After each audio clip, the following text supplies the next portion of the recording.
കോട്ടയം ജില്ലയിലെ ഒരു സുന്ദരമായ പ്രഭാതം. വാനോളം ഉയർന്നു പൊന്തി നിൽക്കുന്ന പടുകൂറ്റൻ റബ്ബർ മരങ്ങളെ പാടെ മൂടിപ്പൊതിഞ്ഞുകൊണ്ട് അന്തരീക്ഷമാകെ മഞ്ഞു തിങ്ങി നിൽക്കുന്നു. ആ മഞ്ഞിനിടയിലൂടെ റബ്ബർ തോട്ടത്തിലേക്ക് പാലെടുക്കാനായി തൊഴിലാളികൾ ഓരോരുത്തരായി എത്തിക്കൊണ്ടിരിക്കുന്നുണ്ടായിരുന്നു. റബ്ബർ തോട്ടത്തിനു നടുവിലുള്ള വളഞ്ഞു തിരിഞ്ഞു പോകുന്ന റോഡിലൂടെ ഒരു സൈക്കിളുകാരൻ സൈക്കിളിന്റെ പിറകിൽ നിറയെ സാധനവും വെച്ചുകെട്ടി മുന്നോട്ട് ചവിട്ടുകയാണ്. മെലിഞ്ഞു കുറുങ്ങനെയുള്ള പ്രകൃതം. കണ്ടാൽ അത്യാവശ്യം പ്രായം തോന്നിക്കും. തണുപ്പ് ശരീരത്തിൽ ഏൽക്കാതിരിക്കാനായി വെള്ള ഷർട്ടിനു മുകളിൽ അയാൾ കമ്പിളിയുടെ ഒരു കറുത്ത കോട്ടിട്ടിട്ടുണ്ട്. അതിവേഗത്തിൽ ആഞ്ഞു ചവിട്ടിക്കൊണ്ടിരിക്കുന്ന ആ സൈക്കിൾ വന്നു നിൽക്കുന്നത് വലിയൊരു തറവാടിനു മുന്നിലാണ്.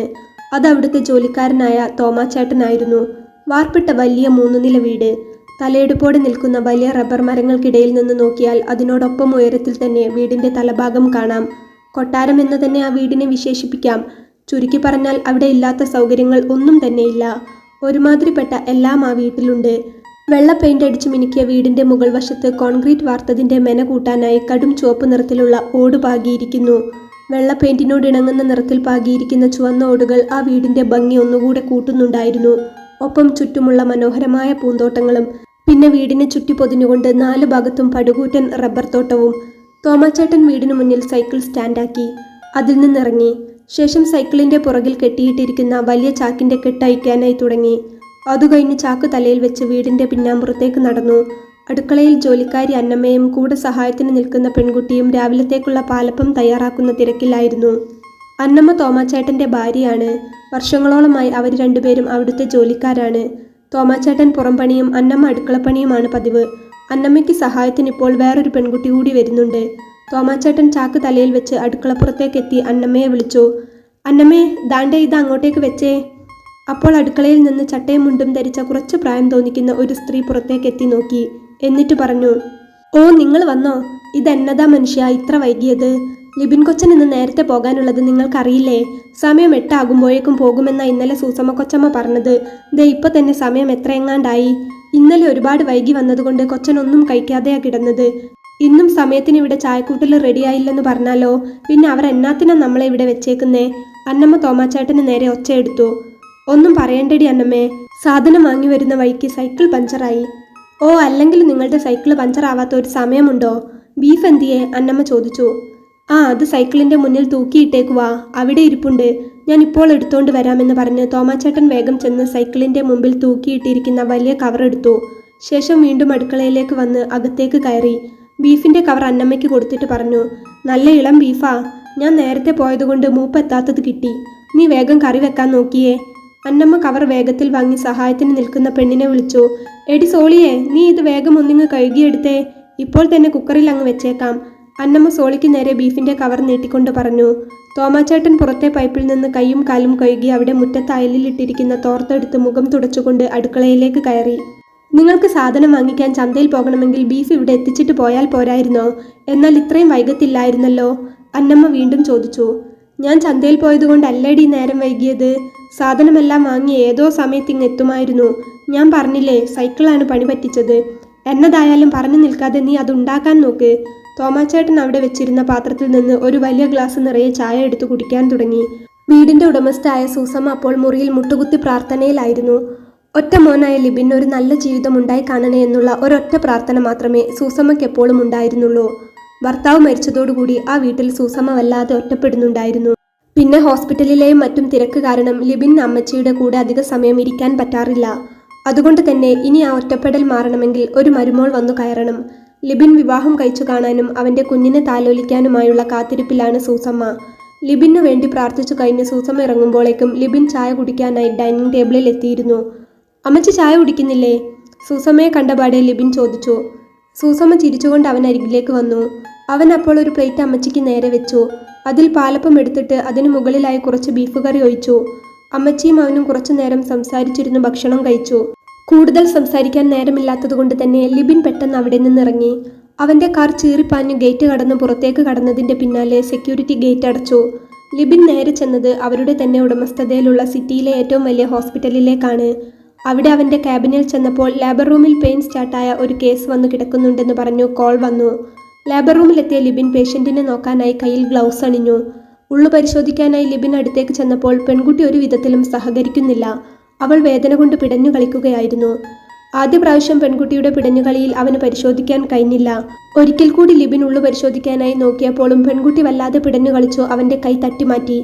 അപ്പോൾ പെട്ടെന്ന് പൊട്ടിത്തെറിച്ചുകൊണ്ട് ലിബിൻ ചോദിച്ചു, കിടന്നു കൊടുക്കുമ്പോൾ നീയൊന്നും അറിഞ്ഞില്ലായിരുന്നോ ഇങ്ങനെ വേദന സഹിക്കേണ്ടി വരുമെന്ന്? പരിശോധിക്കാൻ സമ്മതിച്ചില്ലെങ്കിൽ പിന്നെ എങ്ങനെയാ പ്രസവിക്കുന്നേ? പ്രതീക്ഷിക്കാതെയുള്ള ലിബിന്റെ ചോദ്യം കേട്ട് വേദന കൊണ്ട് പുളയുന്ന പെൺകുട്ടി അവനെ ഒന്ന് ദയനീയമായി നോക്കി. പിന്നെ തനിക്ക് ചുറ്റിലും നിൽക്കുന്ന നേഴ്സുമാരെയും ലേബർ റൂമിലെ മറ്റ് സ്റ്റാഫുകളെയും മാറി മാറി നോക്കി. ഹോസ്പിറ്റൽ ഓണറായ ലിബിനോട് അവിടെ എല്ലാവർക്കും വലിയ ബഹുമാനമായിരുന്നു. അതുകൊണ്ട് തന്നെ അവൻ ചൂടായപ്പോഴും എതിർക്കാനുള്ള ധൈര്യമില്ലാത്തതുകൊണ്ട് തന്നെ അവരെല്ലാം മൗനം പാലിച്ചു. ദേ, നീ ഇങ്ങനെ ബലം പിടിച്ചിരുന്നാൽ നിന്റെ കുഞ്ഞു വയറ്റിൽ തന്നെ കിടക്കും. അതല്ലാതെ ഞാൻ സിസേറിയൻ ചെയ്യുമെന്നൊന്നും പ്രതീക്ഷിക്കുകയേ വേണ്ട. നന്നായി ഡയലേറ്റ് ആയിട്ടുണ്ട്. നീ മനസ്സ് വെച്ചാൽ ഉടനെ പ്രസവം നടക്കും. അതുകൊണ്ട് നന്നായി പുഷ് ചെയ്യാൻ നോക്ക്, ലിബിൻ പെൺകുട്ടിയോട് പറഞ്ഞു. ഒരിത്തിരി പോലും ദയയില്ലാതെ പേഷ്യന്റിന്റെ മുഖത്തു നോക്കി അത്രയും പറഞ്ഞ ശേഷം അവിടെ നിന്ന് കുറച്ചപ്പുറത്തേക്ക് മാറി അവൻ നേഴ്സുമാരോട് പറഞ്ഞു, കുഞ്ഞിറങ്ങി വന്നിട്ടുണ്ട്. നന്നായി ഒന്ന് പുഷ് ചെയ്താൽ സുഖപ്രസവം നടക്കും. വെറുതെ കുത്തിക്കീറേണ്ട ആവശ്യമില്ലല്ലോ. ആ കുട്ടി വെറുതെ പേടിച്ച് ബലം പിടിച്ചു വെച്ചിരിക്കുകയാ. നിങ്ങളൊന്ന് പറഞ്ഞേ. അത് പറഞ്ഞുകൊണ്ട് എന്തോ നിർദ്ദേശവും കൊടുത്തുകൊണ്ട് ലിബിൻ ഡ്യൂട്ടി റൂമിലേക്ക് പോയി. റൂമിലെത്തി ഫോൺ എടുത്തു നോക്കിയപ്പോൾ സിത്താരയുടെ മിസ്ഡ് കോൾ വന്ന് കിടപ്പുണ്ട്. സിത്താര ഹോസ്പിറ്റലിലെ പുതിയ നേഴ്സാണ്. ലിബിൻ തിരികെ വിളിക്കുമ്പോൾ ഒറ്റ റിങ്ങിൽ തന്നെ അവൾ ഫോൺ എടുത്തു. ഹലോ ഡോക്ടർ, ഫ്രീ ആണോ? ഞാൻ എപ്പോഴാണ് വരേണ്ടത്? സിത്താര ലിബിനോട് ചോദിച്ചു. ഞാനിപ്പോൾ കുറച്ച് തിരക്കിലാണ് സിത്താര. ലേബർ റൂമിൽ ഡ്യൂട്ടിയിലാണ്. പേഷ്യൻ്റ് ഉണ്ട്. ഡെലിവറി ആകാനായ കേസാണ്. 10 മണി കഴിയും ഇറങ്ങാൻ, ലിബിൻ പറഞ്ഞു. എങ്കിൽ ഞാനും ആ സമയത്ത് ഇറങ്ങാം ഡോക്ടർ, സിത്താര പറഞ്ഞു. ശരി, എന്നാൽ ഞാൻ വിളിക്കാമെന്ന് പറഞ്ഞു മറുപടിക്ക് കാത്തു നിൽക്കാതെ ലിബിൻ ഫോൺ വെച്ചു. ശേഷം കസേരയിൽ ചാരിക്കിടന്ന് ഓരോന്നൊക്കെ ഓർത്തു തുടങ്ങുമ്പോഴാണ് അവൻ്റെ ഫോൺ വീണ്ടും റിങ് ചെയ്തത്. സിസ്റ്റർ ജ്യോതി ആയിരുന്നു അത്. ഡോക്ടർ, ശ്രുതിക്ക് ഡെലിവറി ആകാനായിട്ടുണ്ട്. കുഞ്ഞിൻ്റെ തല കണ്ടു. സിസ്റ്റർ ജ്യോതി പറഞ്ഞു തീരും മുൻപേ ലിബിൻ ഫോൺ കട്ടാക്കി. സ്റ്റെതസ്കോപ്പും എടുത്തുകൊണ്ട് അവൻ ലേബർ റൂമിലേക്ക് ഓടി. ശേഷം സൂക്ഷ്മതയോടുകൂടി ലിബിൻ തൻ്റെ ജോലിയിലേക്ക് തിരിഞ്ഞു. കുറച്ച് സമയത്തിനകം ശ്രുതിയുടെ പ്രാണവേദനയ്ക്ക് അവസാനം കൊടുത്തുകൊണ്ട് കുഞ്ഞു പിറന്നു വീണു. അത്ര നേരം ദേഷ്യത്തിന്റെ മുഖംമൂടി അണിഞ്ഞിരുന്ന അവന്റെ കണ്ണുകൾ പിറന്നു വീണ കുഞ്ഞുമുഖം കണ്ട മാത്രയിൽ സൗമ്യമായി. സ്നേഹത്തോടെ അവൻ കുഞ്ഞിനെ സിസ്റ്റർമാർക്ക് കൈമാറി. ക്ഷീണം കൊണ്ട് മയങ്ങുന്ന പേഷ്യന്റിന്റെ മുഖത്തേക്ക് സൗമ്യമായി ഒന്ന് നോക്കി ലിബിൻ പുറത്തേക്കിറങ്ങി. പിന്നെ തിരിഞ്ഞു നിന്നുകൊണ്ട് നേഴ്സിനോട് പറഞ്ഞു, സിസ്റ്റർ, ഞാൻ ഇറങ്ങുവാണ്. എന്തെങ്കിലും എമർജൻസി വന്നാൽ ഡോക്ടർ അലക്സ് ഇപ്പോൾ എത്തും. വന്നു കയറാൻ സമയമില്ലാതെയുള്ള ഈ പോക്ക് എവിടേക്കാണെന്ന് മനസ്സിലാക്കിക്കൊണ്ട് തന്നെ ഹെഡ് നേഴ്സ് സ്മിത തലയാട്ടി. സ്വന്തം ഹോസ്പിറ്റലല്ലേ, എപ്പോൾ വേണമെങ്കിലും വരാൻ പോകാം. ആർക്കും ചോദ്യം ചെയ്യാൻ പറ്റില്ലല്ലോ. വളരെ വേഗത്തിൽ ലിബിൻ ഹോസ്പിറ്റലിൽ നിന്ന് പുറത്തേക്കിറങ്ങിയപ്പോൾ അവനെയും കാത്തുകൊണ്ട് അവൻ്റെ കാറിനരികിൽ തന്നെ സിത്താര ഉണ്ടായിരുന്നു. ലിബിൻ വരുന്നത് കണ്ട സെക്യൂരിറ്റി അവൻ്റെ കാറിൻ്റെ ഡോർ തുറന്നു കൊടുത്തു. അയാളെയോ കാറിന് മുന്നിൽ നിൽക്കുന്ന സിത്താരയെയോ ശ്രദ്ധിക്കാതെ ലിബിൻ കാറിലേക്ക് കയറി. ഒപ്പം സിത്താരയും വേഗം കയറി. ശേഷം അവൻ കാർ എടുത്തു. ഓ, ഇന്ന് പുതിയ പെണ്ണാണോ? കാർ പോകുന്നത് നോക്കി നിന്ന സെക്യൂരിറ്റിയോട് മറ്റൊരാൾ ചോദിച്ചു. അല്ല, 2-3 മാസമായി. നമ്മുടെ പഴയ അനിത ഡോക്ടറുടെ കെയർ ഓഫിൽ വന്ന പുതിയ സിസ്റ്ററാ. ഇനി ഇവളെയും കൊണ്ടാ പോക്ക്. തന്തയുടെ പേര് കളയാനായിട്ട് ഇവൻ. വിൻസെന്റ് സാർ എന്ത് തങ്കപ്പെട്ട മനുഷ്യനായിരുന്നു. അങ്ങേർക്ക് എങ്ങനെ ഇത്തരത്തിലൊരു മോനുണ്ടായോ ആവോ. വീട്ടിലിരിക്കുന്ന ആ പാവം പിടിച്ച തള്ള ഇതൊന്നും അറിയുന്നുമില്ല. എന്തായാലും ഇപ്പോൾ പോയവൾ കുറേ പണം വാരും. സെക്യൂരിറ്റി ലിബിൻ്റെ കാർ പോയ വഴിയെ നോക്കി പുച്ഛത്തോടെ പറഞ്ഞു ചിരിച്ചു. സിത്താരയും കൊണ്ട് ലിബിൻ്റെ കാർ നേരെ പോയത് അവരുടെ തന്നെ ബ്ലൂ സ്കൈ റിസോർട്ടിലേക്കായിരുന്നു. സമയം മുന്നോട്ട് പോയിക്കൊണ്ടിരുന്നു. മണിക്കൂറുകൾക്ക് ശേഷം ഫോൺ റിങ് ചെയ്യുന്ന ശബ്ദം കേട്ട് സിത്താരയുടെ നഗ്നമായ ശരീരത്തിൽ നിന്ന് തൻ്റെ ശരീരം വേർപെടുത്തി ലിബിൻ എഴുന്നേറ്റിരുന്നു. ഫോൺ എടുത്തു നോക്കിയപ്പോൾ ഫോണിൻ്റെ ഡിസ്പ്ലേയിൽ അമ്മച്ചിയുടെ പേര് കണ്ടു. ആദ്യ തവണ ലിബിൻ ഫോൺ എടുത്തില്ല. എന്നാൽ അമ്മച്ചിയുടെ കോൾ പിന്നെയും വന്നുകൊണ്ടിരുന്നു.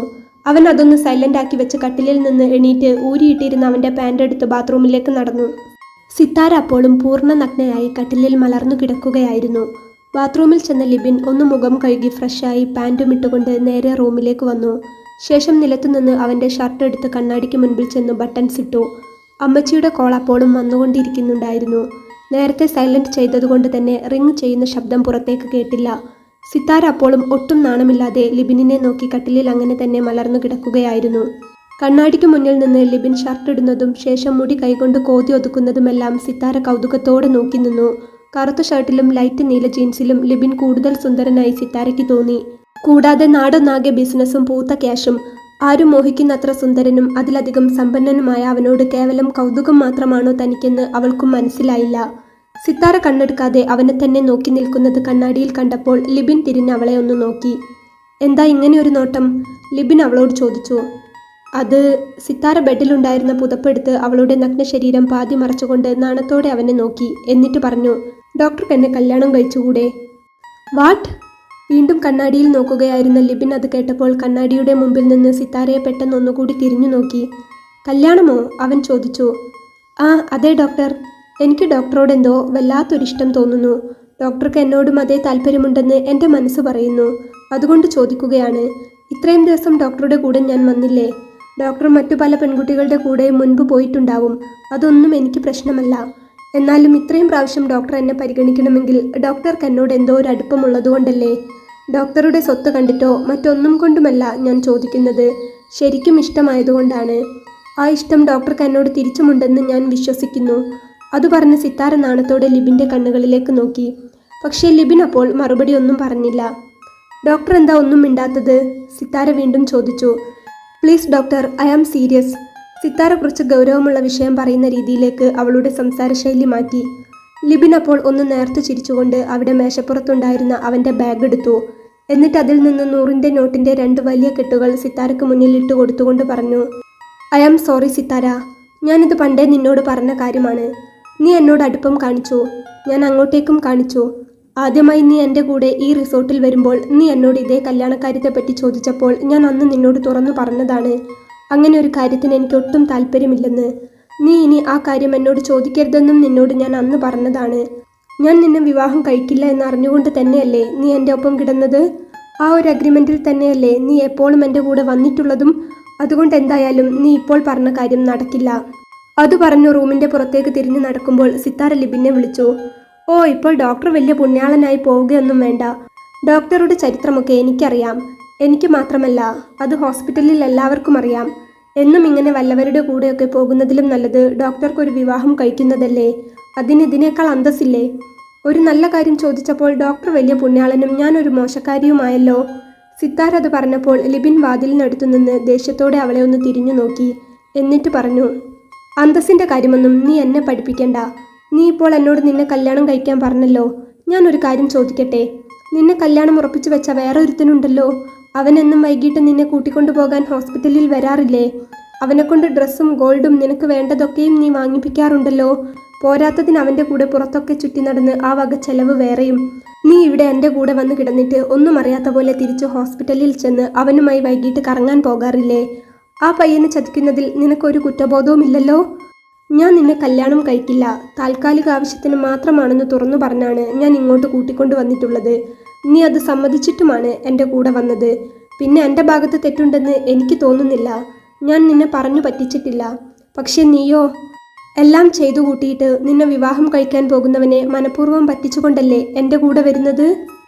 എന്നെപ്പോലെ പൈസ തരുന്ന മറ്റുള്ളവരുടെ കൂടെയും നീ പോകുന്നുണ്ടാകും.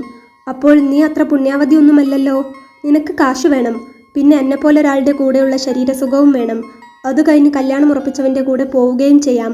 പിന്നെ അവനുമായും ശരീരം പങ്കുവയ്ക്കാം. അതുകൊണ്ട് നീ കല്യാണത്തിൻ്റെ വലിയ മഹത്വമൊന്നും എന്നെ പഠിപ്പിക്കണ്ട.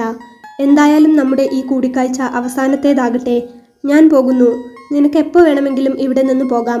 പോകുമ്പോൾ കീ റിസപ്ഷനിൽ കൊടുത്താൽ മതി. അത് പറഞ്ഞുകൊണ്ട് ലിബിൻ അവിടെ നിന്നിറങ്ങി. ശേഷം കാർ പാർക്കിങ്ങിലെത്തി കാറിൽ കയറി സ്റ്റാർട്ടാക്കാൻ തുടങ്ങുന്നതിന് മുമ്പ് ബാഗിൽ നിന്ന് ഫോൺ എടുത്തു. ആ സമയം കൊണ്ട് അമ്മച്ചിയുടെ കുറേ മിസ്ഡ് കോളുകൾ കണ്ടു. അവൻ അമ്മച്ചിയെ തിരിച്ചു വിളിച്ചു. ഹലോ മോനെ. അപ്പുറത്ത് അമ്മച്ചി ഫോൺ എടുത്തു. എന്നതാ അമ്മച്ചി? എന്നതേലും അത്യാവശ്യമുണ്ടോ? ഫോൺ സൈലൻ്റായി പോയതുകൊണ്ട് ഞാൻ കോൾ കണ്ടില്ല, ലിബിൻ പറഞ്ഞു. അത്യാവശ്യമൊന്നുമില്ല മോനെ. അമ്മച്ചി വെറുതെ ഒന്ന് വിളിച്ചെന്നേയുള്ളൂ. ഭക്ഷണം കഴിക്കാൻ പോവുകയായിരുന്നു. നാളെ അപ്പച്ചൻ്റെ ഓർമ്മ ദിവസമല്ലയോ? അതുകൊണ്ട് എന്തോ ഒന്നും കഴിക്കാൻ തോന്നുന്നില്ല. നീ പോയി കഴിഞ്ഞ ശേഷം അമ്മച്ചി ആകെ കരഞ്ഞിരിക്കുകയായിരുന്നു. അപ്പോളാ പിന്നെ നിന്റെ ഓർമ്മ വന്നത്. നിന്നെ ഒന്ന് വിളിച്ച് എന്തെങ്കിലും സംസാരിക്കാമെന്ന് കരുതി. നീ ഭക്ഷണം കഴിച്ചോ? അമ്മച്ചി സ്നേഹത്തോടെ ചോദിച്ചു.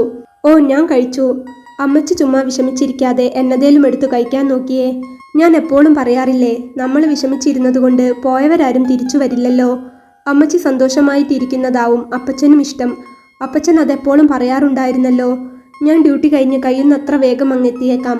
അവൻ ഓരോന്നൊക്കെ പറഞ്ഞ് അമ്മച്ചിയെ കുറച്ചു നേരം സമാധാനിപ്പിച്ച ശേഷം ഫോൺ വെച്ചു. ശേഷം ഒരു നിമിഷം കാറിൻ്റെ സീറ്റിൽ ചാരിക്കിടന്ന് അവൻ്റെ അപ്പച്ചനെ ഓർത്തു. സ്നേഹിക്കാൻ മാത്രം പഠിപ്പിച്ച അപ്പച്ചൻ. മറ്റുള്ളവരെ സഹായിച്ചും എല്ലാവർക്കും നന്മ ചെയ്തും മാത്രം ജീവിതം ജീവിച്ചു തീർത്ത ആളായിരുന്നു അപ്പച്ചനെന്ന് ലിബിന് നല്ല പോലെ അറിയാമായിരുന്നു. അതുകൊണ്ട് തന്നെ ഏത് ബിസിനസ്സിലും അപ്പച്ചൻ തൊടുന്നതെല്ലാം പൊന്നാകുമായിരുന്നു. പണവും പ്രതാപവും എല്ലാം തന്നെ ദൈവം അപ്പച്ചന് കോരിച്ചൊരിഞ്ഞു കൊടുത്തു. അങ്ങനെ ഒരു അപ്പൻ്റെ ഏക മോനായ ഞാൻ അപ്പച്ചൻ്റെ ആത്മാവിൻ്റെ മുൻപിൽ ചെയ്യുന്ന തെറ്റാണ് ഇതൊക്കെ എന്ന് ലിബിൻ അറിയാം. പക്ഷേ തൻ്റെ സങ്കടങ്ങളെ മറക്കാനും മനസ്സിനെ നിയന്ത്രിക്കാനും ഇതല്ലാതെ വേറെ വഴിയില്ല. ഓരോന്നൊക്കെ ഓർത്തുകൊണ്ട് അവൻ കുറച്ചുനേരം അങ്ങനെ കാറിൽ ചാരിക്കിടന്നു. പിന്നെ മെല്ലെ ഹോസ്പിറ്റലിലേക്ക് കാർ എടുത്തു. അതേസമയം ലിബിൻ്റെ വീട്ടിൽ ഗേറ്റിന് പുറത്ത് ആരോ വന്ന് സെക്യൂരിറ്റിയോട് അകത്തു കയറാനുള്ള അനുവാദം ചോദിച്ചു.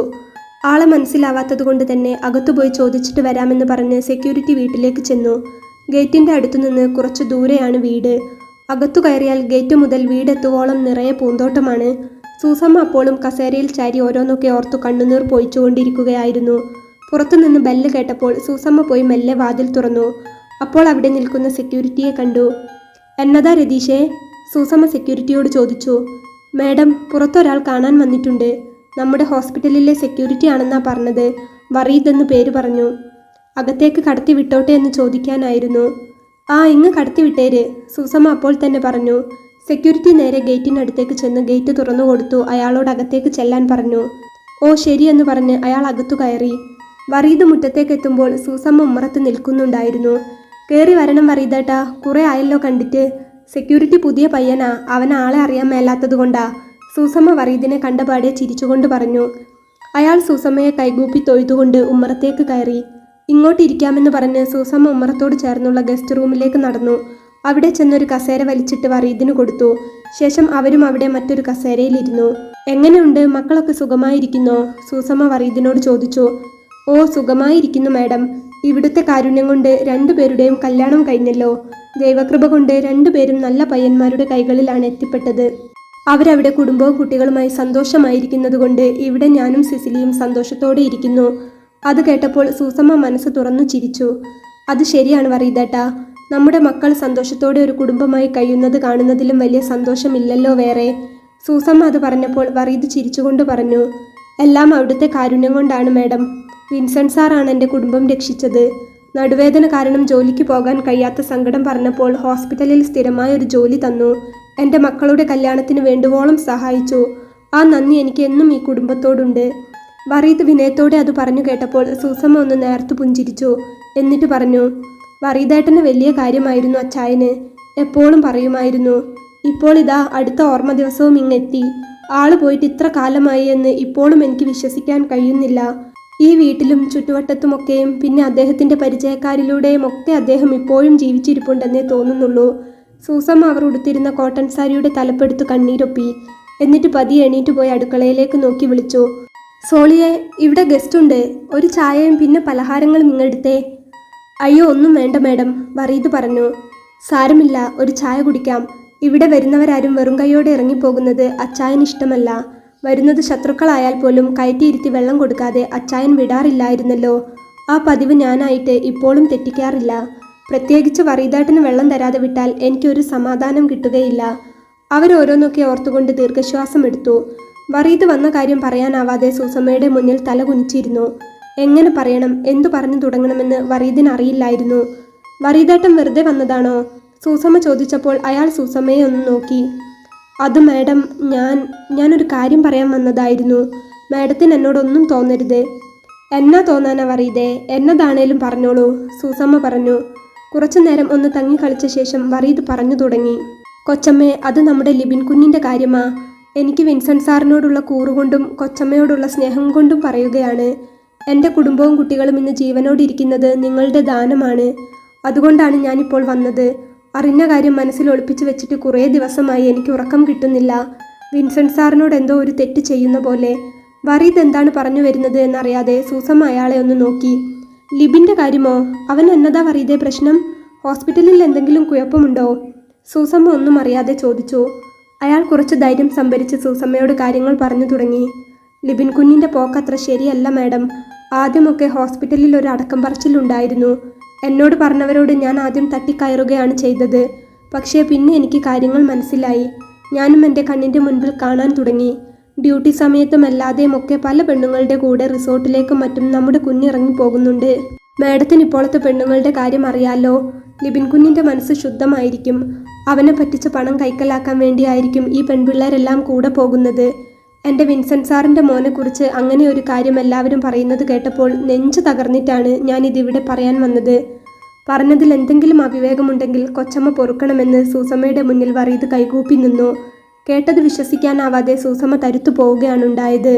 പക്ഷേ കാലങ്ങളോളമായി പരിചയമുള്ള വറീദ് ഇങ്ങനെ ഒരു കാര്യം കള്ളം പറയില്ല എന്ന് അവർക്കറിയാമായിരുന്നു.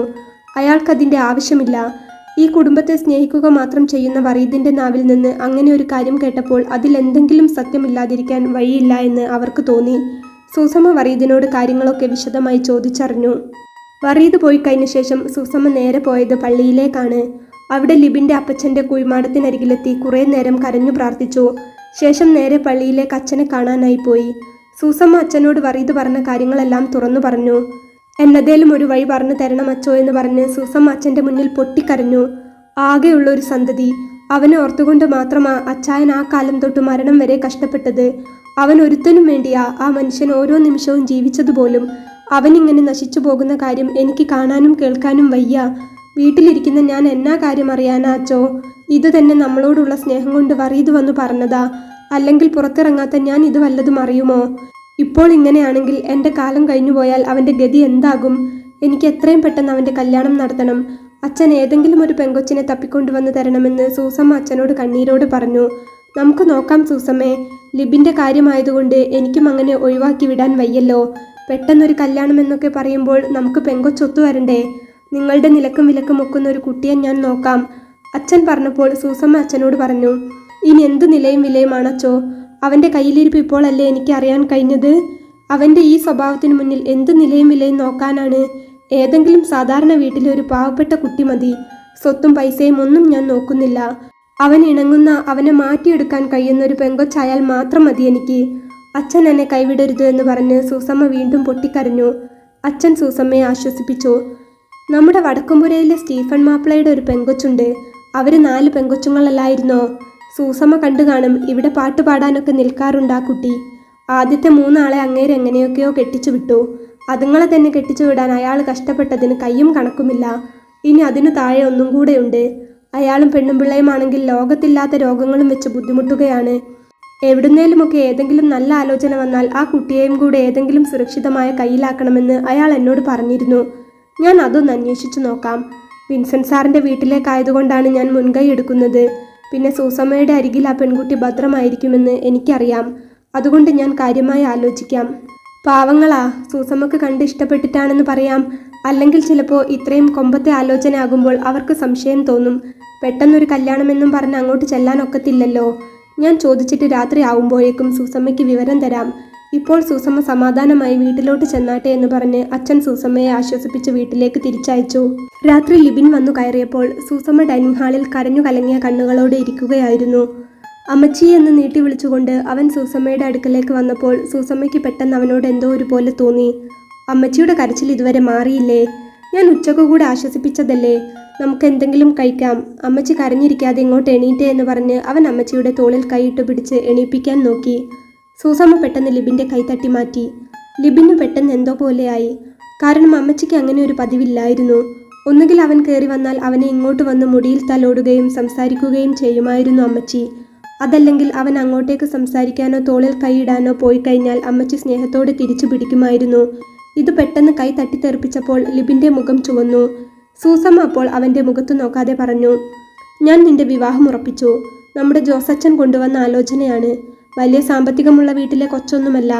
അല്ലെങ്കിൽ തന്നെ എന്നാത്തിനാ സാമ്പത്തികം? നമുക്ക് തന്നെ ആവശ്യത്തിലേറെയില്ലേ? അതു മതി. നീ നാളെ ആ പെങ്കൊച്ചിനെ ഒന്ന് പോയി കാണണം. ഞാൻ എല്ലാം തീരുമാനിച്ചു കഴിഞ്ഞു. വിവാഹമോ? എന്താ ഇത്ര പെട്ടെന്ന്? ലിബിൻ ചോദിച്ചു. ഞാനൊരു വിവാഹത്തെക്കുറിച്ച് ഇപ്പോൾ ചിന്തിക്കുന്നില്ല. അമ്മച്ചി എന്താ എന്നോട് ചോദിക്കാതെ പെട്ടെന്ന് അങ്ങനെ ഒരു തീരുമാനമെടുത്തത്? ഒന്നുമില്ല, നിനക്ക് പ്രായമായി വരികയല്ലേ. നിനക്ക് കൂട്ടായി ഇവിടെ ഒരു പെങ്കൊച്ച് വന്ന് കാണണമെന്നും നിന്റെ കുഞ്ഞുങ്ങളെ താലോലിക്കണമെന്നും ഏതൊരു അമ്മമാരെ പോലെയും എനിക്കും കാണില്ലേ ആഗ്രഹം. ഏതായാലും എന്നെ ഒറ്റയ്ക്കാക്കി നിന്റെ അപ്പച്ചനോ പോയി. ദൈവം എനിക്ക് അത്രയേ ദാമ്പത്യം വിധിച്ചിട്ടുള്ളൂ എന്ന് കരുതാം. ഇനി എൻ്റെ ആകെയുള്ള ഒരു പ്രതീക്ഷ നീയാണ്. നിന്റെ വിവാഹം കഴിയണം. നിനക്കൊരു കുഞ്ഞുണ്ടാകണം. നമ്മുടെ സ്റ്റാറ്റസിനിണങ്ങിയ പെങ്കൊച്ചിനെ തിരഞ്ഞുപിടിച്ച് പോകാമെന്ന് വിചാരിച്ചപ്പോൾ കരുതി, എന്തിനാ ഇനിയും വെറുതെ കുറേ അധികം സമ്പത്ത്? ആവശ്യത്തിലധികം കർത്താവ് നമുക്ക് അനുഗ്രഹിച്ചു തന്നിട്ടുണ്ട്. അപ്പോൾ പിന്നെ ഏതെങ്കിലും ഒരു സാധാരണ വീട്ടിലെ കുട്ടി മതിയല്ലോ. സൂസമ്മ പറഞ്ഞു. എനിക്കിപ്പോൾ വിവാഹം വേണ്ട. എനിക്ക് സമ്മതമല്ല. ലിബിൻ പെട്ടെന്ന് പറഞ്ഞു. അമ്മച്ചിക്ക് എന്നോടൊരു വാക്ക് ചോദിക്കാമായിരുന്നില്ലേ? എനിക്ക് സമ്മതമല്ല എന്ന് പറഞ്ഞ് അവൻ വേഗത്തിൽ സ്റ്റെപ്പ് കയറി മുകളിലേക്ക് പോകുമ്പോൾ സൂസമ്മ പിറകിൽ നിന്ന് വിളിച്ചു, നിനക്കൊരു സമ്മതക്കുറവുമില്ല. ഞാൻ അച്ഛന് വാക്കു കൊടുത്തുപോയി. ഇത് നടക്കും. ലിബിൻ അപ്പോൾ തിരിച്ച് സൂസമ്മയുടെ അടുത്തേക്ക് തന്നെ വന്നു. ഞാൻ പറയുന്നതൊന്ന് അമ്മച്ചി മനസ്സിലാക്കൂ. ഞാൻ വിവാഹമൊക്കെ കഴിക്കാം. നമുക്ക് ഇനിയും സമയമുണ്ടല്ലോ. എൻ്റെ പൊന്നമ്മച്ചിയല്ലേ, ഞാൻ പറഞ്ഞത് കേൾക്കില്ലേ? ലിബിൻ അമ്മച്ചിയെ സോപ്പിടാൻ വന്നപ്പോൾ സൂസമ്മ അവരുടെ കൈ ലിബിന് നേരെ നീട്ടി കാണിച്ചുകൊണ്ട് പറഞ്ഞു, നീ ഇത് കണ്ടോ? കുറച്ച് വിഷമാ. നീ ഈ വിവാഹത്തിന് സമ്മതിച്ചില്ലെങ്കിൽ പിന്നെ നീ അമ്മച്ചിയെ കാണില്ല. പിന്നെ എൻ്റെ മോൻ്റെ ഇഷ്ടത്തിന് എങ്ങനെയാണെന്ന് വെച്ചാൽ ജീവിക്കാം. പിന്നെ അമ്മച്ചി ഉണ്ടാകില്ല ഒന്നിനും. മരിക്കുന്നവരെ മറ്റുള്ളവരെ കൊണ്ട് നല്ലത് മാത്രം പറയിപ്പിച്ച മനുഷ്യനാ നിന്റെ അപ്പച്ചൻ. നിന്നെക്കൊണ്ട് അദ്ദേഹത്തിനൊരു ചീത്തപ്പേര് വരുന്നത് കാണാൻ ഞാൻ ജീവനോടെ ഇരിക്കില്ല എന്ന് ഉറപ്പിച്ചു പറഞ്ഞ് സൂസമ്മ മുറിയിൽ കയറി കതകടച്ചു. ലിബിൻ അവിടെ കുറച്ചു നേരം തരുത്തു നിന്നു. ഇതുവരെ ഇല്ലാത്തൊരു പെരുമാറ്റം ആദ്യമായി അമ്മച്ചിയിൽ കണ്ടപ്പോൾ അവന് എന്തൊക്കെയോ സംശയം തോന്നുന്നുണ്ടായിരുന്നു. അമ്മച്ചി വല്ലതും അറിഞ്ഞു കാണും. അല്ലാതെ ഇങ്ങനെ പെരുമാറാൻ വഴിയില്ല. അപ്പച്ചനും പോയി, ഇനി അമ്മച്ചി കൂടെ ഇല്ലാതായാൽ എനിക്ക് പിന്നെ ആരാ? ലിബിൻ ഓർത്തു. അല്ലെങ്കിൽ തന്നെ അപ്പച്ചൻ പോയ വിഷമത്തിൽ എന്നും ദുഃഖിച്ചിരിക്കുന്ന അമ്മച്ചിയെ ലിബിൻ അറിയാമായിരുന്നു.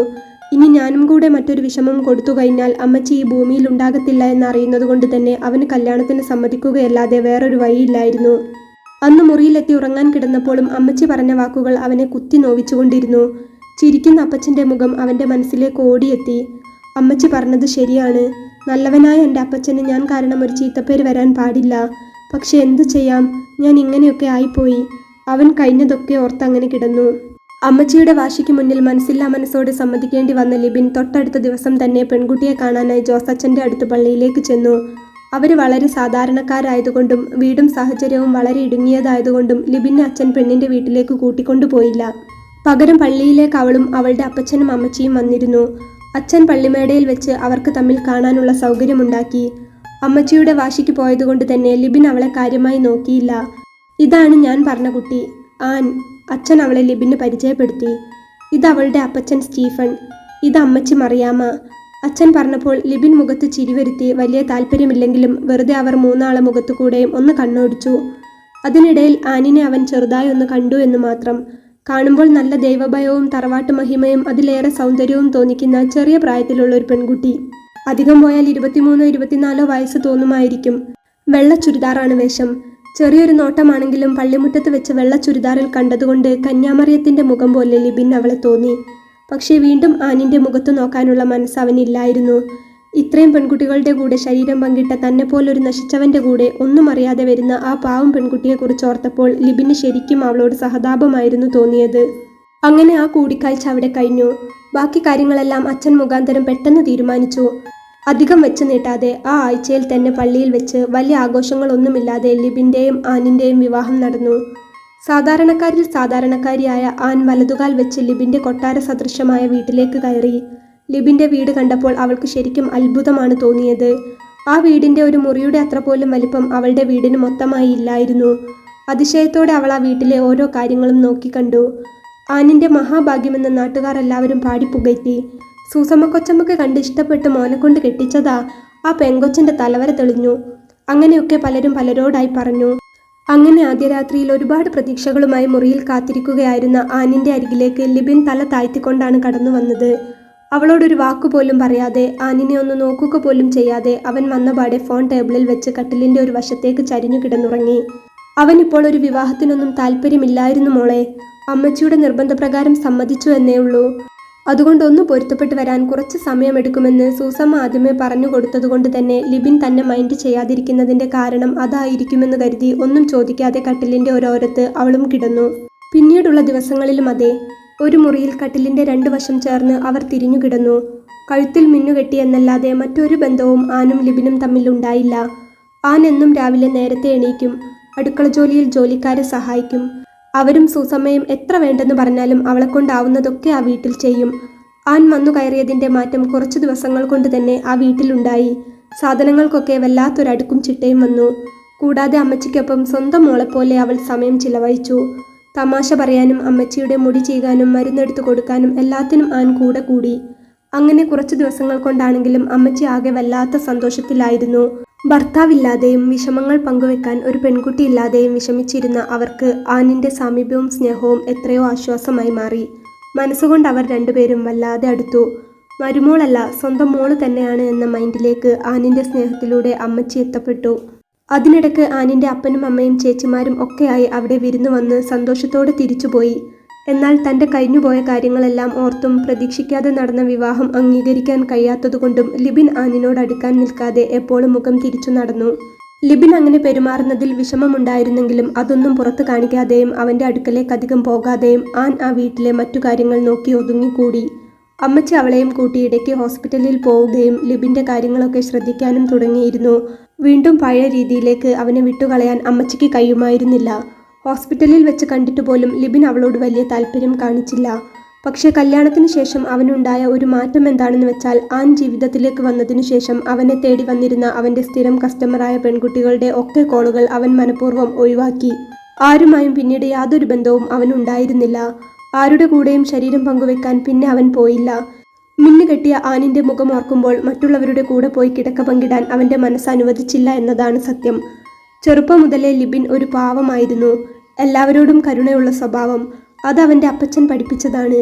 എല്ലാവരോടും ബഹുമാനവും സ്നേഹവും കരുണയും മാത്രമുള്ള ലിബിന് എങ്ങനെ ഇത്തരത്തിലൊരു ദുശീലം വന്നുകൂടി എന്നതിൻ്റെ പിന്നിലെ കാരണം എന്താണെന്ന് മാത്രം അമ്മച്ചിക്ക് ഒരു പിടിയുമില്ലായിരുന്നു. ആനാണെങ്കിൽ ഇതൊന്നും അറിയാതെ എന്നെങ്കിലും ലിബിൻ ഇഷ്ടപ്പെടുമെന്ന വിശ്വാസത്തിൽ അവിടെ കഴിച്ചുകൂട്ടി. ഒരു ദിവസം ലിബിൻ ജോലി കഴിഞ്ഞ് വീട്ടിലെത്തി.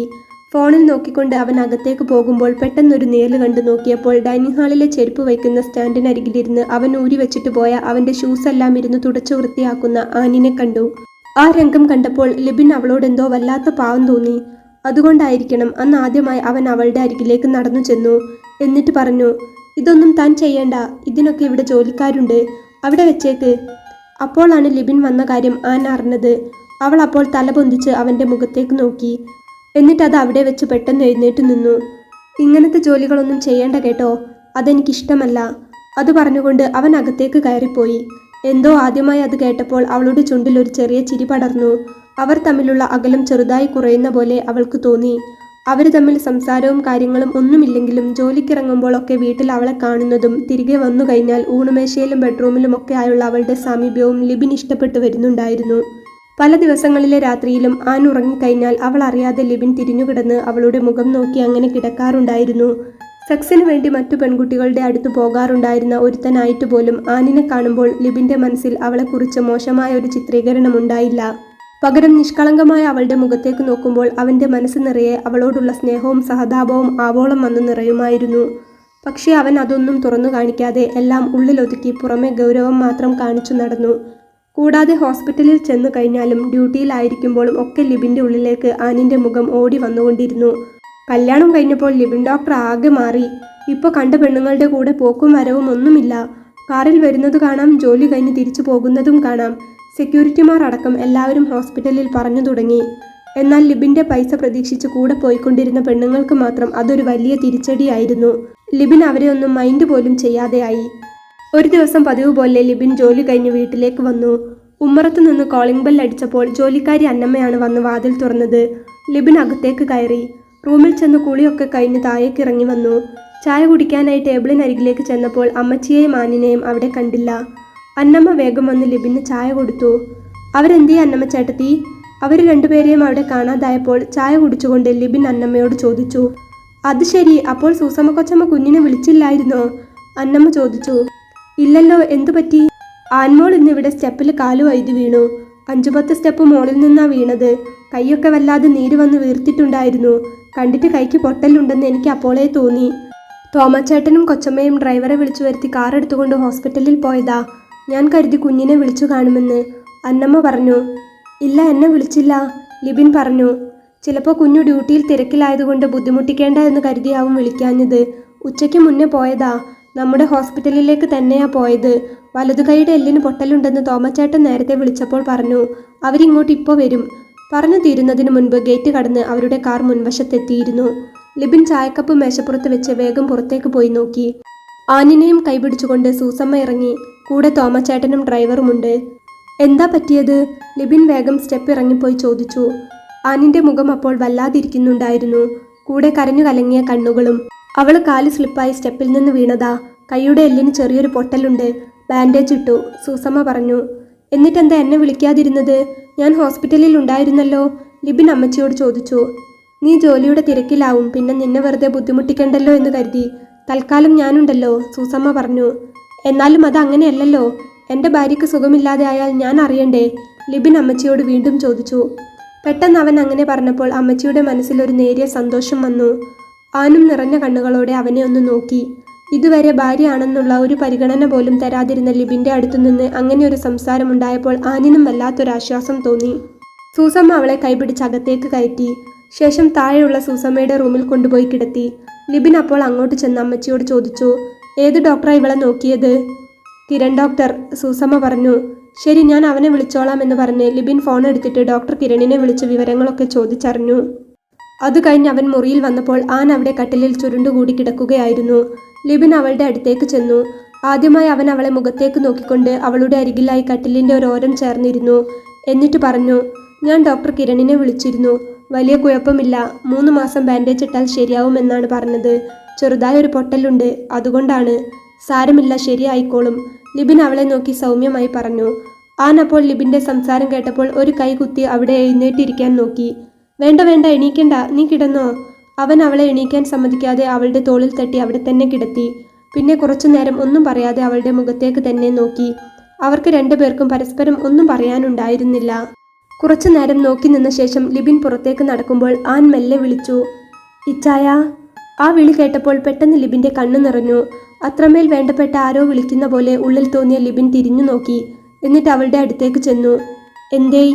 അവൻ മെല്ലെ ചോദിച്ചു. ഇച്ചായൻ എന്നെ ഇഷ്ടമല്ലെങ്കിൽ വീട്ടിൽ കൊണ്ടാക്കിയേര് കേട്ടോ. എനിക്കറിയില്ലായിരുന്നു എന്നെ ഇഷ്ടമില്ലാതെയാണ് വിവാഹം കഴിച്ചത് എന്ന്. എന്നോട് അപ്പച്ചനും ജോസച്ചനും ഒക്കെ പറഞ്ഞത് അമ്മച്ചിക്ക് എന്നെ കണ്ട് ഇഷ്ടപ്പെട്ടതുകൊണ്ട് ഇച്ചായനും ഇഷ്ടമാണെന്നാ. അതുകൊണ്ടാണ് ഞാനും ഈ വിവാഹത്തിന് സമ്മതിച്ചത്. നിങ്ങളെ ജോലിക്കാരിയാകാനുള്ള യോഗ്യത പോലും എനിക്കില്ല. ഇച്ചായനെപ്പോലെ സമ്പന്നനായ ഒരാൾ എന്തിനാണ് എന്നെപ്പോലെ ഒരു കുട്ടിയെ വിവാഹം കഴിക്കുന്നത് എന്ന് ഞാൻ പലപ്പോഴും ചിന്തിച്ചിട്ടുണ്ട്. എന്നെ കണ്ട് ശരിക്കും ഇഷ്ടപ്പെട്ടത് കൊണ്ടാണെന്നാണ് എല്ലാവരും എന്നെ വിശ്വസിപ്പിച്ചത്.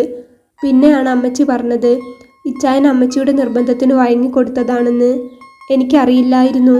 അറിഞ്ഞിരുന്നെങ്കിൽ ഞാൻ അധികപ്പറ്റായി വരില്ലായിരുന്നു.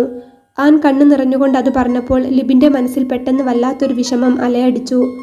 ഏയ്, അങ്ങനെയൊന്നുമില്ല, ലിബിൻ പറഞ്ഞു. ആൻ അങ്ങനെ ചോദിച്ചത് കൊണ്ടായിരിക്കണം എന്തോ പോലെ തോന്നിയ അവൻ വാതിലിൻ്റെ അരികിലേക്ക് പോയി വാതിൽ അടച്ചു കുറ്റിയിട്ടു. എന്നിട്ട് വീണ്ടും തിരികെ വന്ന് ആനിൻ്റെ അടുത്തിരുന്നു. എന്നിട്ട് പറഞ്ഞു, ഞാൻ നിന്നെ ഇഷ്ടപ്പെടാതെ വിവാഹം കഴിച്ചതല്ല. എനിക്കൊരു വിവാഹത്തിന് തന്നെ ഒട്ടും താല്പര്യമില്ലായിരുന്നു. നിന്നെ ഞാൻ ഒരുപാട് അവഗണിച്ചിട്ടും മുഖം തിരിച്ചിട്ടും ഒക്കെ ഉണ്ട്. അതൊരിക്കലും നിന്റെ യോഗ്യത കുറവ് കൊണ്ടല്ല, മറിച്ച് എൻ്റെ യോഗ്യത കുറവ് കൊണ്ടാണ്. നിന്റെ സ്ഥാനത്ത് മറ്റേതൊരു പെൺകുട്ടിയായിരുന്നെങ്കിലും എൻ്റെ ഭാഗത്തു നിന്ന് ഇങ്ങനെ തന്നെ സംഭവിക്കുമായിരുന്നു. നിനക്ക് എന്നെപ്പറ്റി അറിയാത്ത പല കഥകളുമുണ്ട്. നിന്നെപ്പോലൊരു നല്ല പെൺകുട്ടിയെ ജീവിതത്തിലേക്ക് കൈപിടിക്കാനുള്ള ഒരു യോഗ്യതയും ഇല്ലാത്തവനാണ് ഞാൻ. ഇതുവരെ ഞാൻ ആരോടും പറഞ്ഞിട്ടില്ല. നിന്നെ മിന്നുകെട്ടുന്നതിന് മുൻപ് വരെയുള്ള എൻ്റെ ഭൂതകാലം എന്തായിരുന്നു എന്ന് നിന്നോട് ആരും പറഞ്ഞു തന്നിട്ടില്ലല്ലോ. ലിബിൻ ഒരു ദീർഘശ്വാസം എടുത്തു. എന്നിട്ട് പറഞ്ഞു, ഒരുപാട് തെറ്റുകൾ ചെയ്തു കൂട്ടിയവനാണ് ഞാൻ. ഒരു പെൺകുട്ടിയെ തൊടാൻ പോലുമുള്ള അർഹത എനിക്കില്ല. നിനക്കറിയാമോ ഞങ്ങളുടെ ഹോസ്പിറ്റലിലുള്ള എത്ര സ്റ്റാഫിൻ്റെ കൂടെ ഞാൻ കിടക്ക പങ്കിട്ടിട്ടുണ്ടെന്ന്? ലിബിൻ അത് പറഞ്ഞപ്പോൾ ആൻ അവൻ്റെ കണ്ണിലേക്ക് ഒരു ഞെട്ടലോടെ നോക്കി. ലിബിൻ തുടർന്നു, ആരും നിന്നോട് പറഞ്ഞു കാണില്ല. ഞാൻ അങ്ങനെ കണ്ണിൽ കണ്ടവരുടെ കൂടെ ഒക്കെ മോശമായി നടക്കുന്നത് അറിഞ്ഞിട്ടാണ് അമ്മച്ചി എന്നെ പിടിച്ച് പെട്ടെന്നൊരു കല്യാണം കഴിപ്പിച്ചത്. ഹോസ്പിറ്റലിൽ വന്ന് എന്നെക്കുറിച്ച് അന്വേഷിച്ചു കഴിഞ്ഞാൽ ഒരുവിധം എല്ലാവർക്കും അറിയാം എൻ്റെ സ്വഭാവം. പക്ഷെ അതിൻ്റെ പിന്നിലൊരു കാരണമുണ്ട്. അതുമാത്രം ആർക്കും അറിയില്ല. പഠിക്കുന്ന കാലം തൊട്ട് ഞാൻ MBBS പൂർത്തിയായി കഴിയുന്നത് വരെ 6 വർഷത്തിലധികം പ്രണയിച്ച ഒരുത്തി ഉണ്ടായിരുന്നു എനിക്ക്. അവൾ എൻ്റെ പ്രാണനായിരുന്നു. ഒരിക്കലും കാമത്തിൻ്റെ കണ്ണിലൂടെയോ മറ്റൊരു തരത്തിലോ ഞാൻ അവളെ കണ്ടിട്ടില്ല. ആ രീതിയിൽ ഞാൻ അവളെ സമീപിച്ചിട്ടുമില്ല.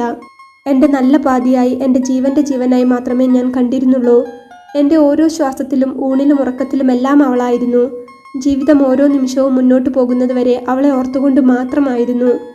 ജോലി കിട്ടിക്കഴിഞ്ഞാൽ ജീവിതത്തിലേക്ക് കൈപിടിക്കണമെന്ന് ഉറപ്പിച്ചതായിരുന്നു. പക്ഷെ അവൾ എന്നെ ചതിക്കുകയാണെന്ന് അറിയാൻ വൈകി. അങ്ങനെ ഇരിക്കെ പഠിത്തം കഴിഞ്ഞ് അവൾക്ക് നമ്മുടെ ഹോസ്പിറ്റലിൽ തന്നെ ഞാൻ ജോലി കൊടുത്തു.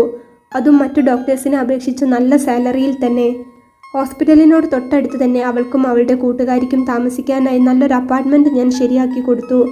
അവളുടെ അപ്പൻ നേരത്തെ മരണപ്പെട്ടു പോയിരുന്നു. അമ്മയും അനിയത്തിയും മാത്രമേ ഉണ്ടായിരുന്നുള്ളൂ. അപ്പൻ ഇല്ലാത്ത കുട്ടിയല്ലേ എന്ന് കരുതി കൊടുക്കാവുന്ന സ്നേഹം അത്രയും ഞാൻ കൊടുത്തു. ക്യാഷായിട്ട് കുറേ സഹായങ്ങളും ചെയ്തു. അവൾക്കും എന്നോട് ഭയങ്കര സ്നേഹമായിരുന്നു എന്നായിരുന്നു എൻ്റെ വിശ്വാസം. അങ്ങനെയിരിക്കെ അവളുടെ പിറന്നാളിന് സർപ്രൈസായി ഒരു ഗിഫ്റ്റ് കൊടുക്കാൻ വേണ്ടി അവൾ താമസിക്കുന്നിടത്ത് കയറി ചെന്ന ഞാൻ കണ്ടത് മറ്റൊരുത്തനുമായി കിടക്ക പങ്കിട്ട് കെട്ടിമറിയുന്ന അവളെയാണ്. അർദ്ധരാത്രിയിൽ ഞാൻ അങ്ങോട്ട് കയറി ചെല്ലുമെന്ന് അവൾ ഒരിക്കലും പ്രതീക്ഷിച്ചിരുന്നില്ല. പുറത്തൊരു പരിചയമില്ലാത്ത ബൈക്കും ചെരുപ്പും കണ്ടപ്പോൾ തന്നെ എനിക്ക് സംശയമുണ്ടായിരുന്നു. അവൾക്ക് ശരീരം പങ്കിടാനും അവളുടെ മറ്റാവശ്യങ്ങൾക്കും അവളുടെ കാമുകനുണ്ടായിരുന്നു. പൈസ മുടക്കാനും അല്ലലില്ലാതെ കാര്യങ്ങൾ നടന്നു പോകാനും മാത്രം എന്നെ പൊട്ടനാക്കി കൊണ്ടു നടന്നു. വിശ്വസിക്കാൻ കഴിഞ്ഞില്ല എനിക്ക്. ചങ്ക് തകർന്നുപോയി. ജീവനേക്കാളേറെ സ്നേഹിച്ചവളായതുകൊണ്ട് വിശ്വസിക്കാൻ കുറേ സമയമെടുത്തു. ആ ഒരു ഷോക്കിൽ ഞാൻ ചീത്തയായിപ്പോയി. പെണ്ണെന്ന വർഗത്തോട് പോലും വെറുപ്പ് തോന്നിപ്പോയി. ചതിയാണ് ഈ ലോകത്ത് കിട്ടാവുന്നതിൽ വെച്ച് ഏറ്റവും വലിയ വേദന എന്ന് ഞാൻ മനസ്സിലാക്കിയ ദിവസങ്ങളായിരുന്നു പിന്നീട്. കുറേ ദുഃഖിച്ചു. എല്ലാം മറക്കാനായി കുറേ മദ്യപിച്ചു, ലഹരി ഉപയോഗിച്ചു. ദിവസങ്ങൾ കഴിഞ്ഞുപോയി. എൻ്റെ നില കൂടുതൽ വഷളായി. എനിക്ക് എന്നെ തന്നെ നഷ്ടപ്പെടുമെന്നായപ്പോൾ എൻ്റെ മനോനില പിടിച്ചു നിർത്താൻ വേണ്ടി തെറ്റായ പല വഴികളിലേക്കും ഞാൻ പോയി. അപ്പച്ചൻ മരിച്ച വിഷമവും പേറി നടക്കുന്ന അമ്മച്ചിയെ ഒന്നും അറിയിച്ചില്ല. ഞാൻ കാണാൻ അത്യാവശ്യം കൊള്ളാവുന്നവനും അതിലുപരി സമ്പന്നനുമായതുകൊണ്ട് എനിക്ക് പെൺകുട്ടികൾ വീണു കിട്ടാൻ ബുദ്ധിമുട്ടില്ലല്ലോ. ഹോസ്പിറ്റലിലെ പല പെൺകുട്ടികളുടെ കൂടെയും ഞാൻ രാത്രികളും പകലുകളും പങ്കിട്ടു. അവളെക്കാൾ തരം താഴ്ന്ന ഒരുത്തനായി ഞാൻ മാറി. എൻ്റെ വേദനകളെ അടക്കി പിടിക്കാൻ എനിക്ക് അതൊക്കെ അത്യാവശ്യമായിരുന്നു. ലിബിൻ പറയുന്നതൊക്കെ ഞെട്ടലോടെ കേട്ടു നിൽക്കാൻ മാത്രമേ ആനിന് കഴിഞ്ഞുള്ളൂ. ഇതൊന്നും എന്നെക്കുറിച്ച് നിനക്ക് ആരും പറഞ്ഞു തന്നിട്ടുണ്ടാവില്ലല്ലോ. എങ്ങനെയോ ഇതൊക്കെ അറിഞ്ഞതുകൊണ്ടാണ് അമ്മച്ചി എന്നെ പിടിച്ചു കെട്ടിച്ചത്. നിനക്കൊരിക്കലും ചേർന്നവനല്ല ഞാൻ. നിന്നെപ്പോലെ നല്ലൊരു പെൺകുട്ടിയെ എന്നെപ്പോലെ ഒരുത്തൻ തൊട്ടാൽ ആ പാപം ഞാൻ അനുഭവിക്കേണ്ടി വരും. അതുകൊണ്ടാണ്. തെറ്റുപറ്റിപ്പോയി. ഒരിക്കലും തിരുത്താൻ കഴിയാത്ത തെറ്റ്. അങ്ങനെ ഒരു ഭൂതകാലം എനിക്കില്ലായിരുന്നെങ്കിൽ ഞാൻ 2 കൈയും നീട്ടി നിന്നെ സ്വീകരിച്ചേനെ, പ്രാണനായി സ്നേഹിച്ചേനെ. പക്ഷെ അതിനുള്ള യാതൊരു അർഹതയും എനിക്കില്ല മോളെ എന്ന് പറഞ്ഞ് കണ്ണു തുടച്ചുകൊണ്ട് മുറിയുടെ വാതിൽ തുറന്നിറങ്ങുമ്പോൾ ലിബിൻ തിരിഞ്ഞു നിന്ന് ഒന്നുകൂടെ ആനിനെ നോക്കി. എന്നിട്ട് പറഞ്ഞു, പക്ഷേ നിന്നോട് എനിക്കൊരു നന്ദിയുണ്ട്. നീ എൻ്റെ ജീവിതത്തിലേക്ക് വന്ന അന്ന് മുതൽ മറ്റൊരു പെണ്ണിൻ്റെ അടുത്തേക്ക് ഞാൻ പോയിട്ടില്ല. പോകാൻ എൻ്റെ മനസ്സ് സമ്മതിച്ചില്ല. തെറ്റ് തെറ്റായിരുന്നു എന്ന് ഞാൻ മനസ്സിലാക്കിയത് നിന്നെ കണ്ടതിനു ശേഷമാണ്. എല്ലാം സഹിച്ചൊതുങ്ങി കൂടി നീ വെറുതെ ഇവിടെ നിൽക്കണ്ട. നിന്റെ നല്ല ജീവിതം നശിപ്പിക്കണ്ട. നിന്നെ ഞാൻ നിന്റെ വീട്ടിലേക്ക് കൊണ്ടുവിട്ടേക്കാം. ഒരു വാക്ക് പറഞ്ഞാൽ മതി.